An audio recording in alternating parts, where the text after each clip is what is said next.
شباب يسعد مساكم جميعا. اللي طالع على سويدة او له حدا طالع على سويدة بكره او له حدا جاي من السويدة، ما حدا يطلع، الطريق انقطع هلق من قبل البدو. من عند نجهة والمطلي هيك لعند بريق يا شباب.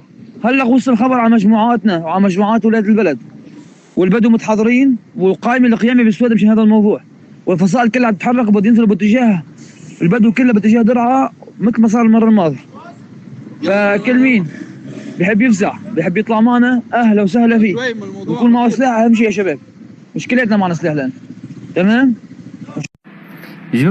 جوكم للذئاب ما يرحمون، قاعد تتمرجلوا، عم تشدوا ظهركم بالهيئة يا ولاد ال600 صرمي، والله نحرق روح الجد والجد الجد تبعكم.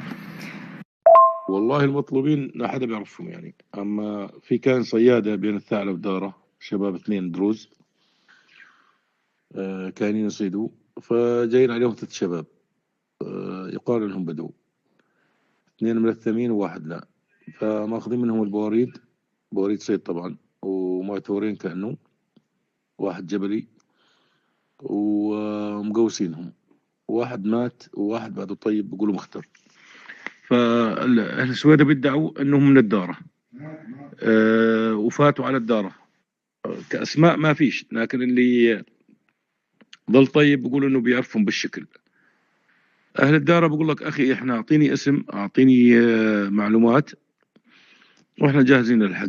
اما انك تقول والله فاتوا على الدارة، بجوز يكونوا مرة طريق، بجوز يكونوا جماعة من السويدة، بجوز يكونوا من منطقة غير ما بتعرف منين، اما مش يعني دليل على اهل الدارة انك تقول فاتوا على الدارة. فالامور متأزمة كثير بيناتهم يعني. السويدة عم بيحشدوا حشدين مظبوط، والبدو ايضا قاعدين بيحشدوا. المهلة بين الطرفين للساعة 10 الصبح.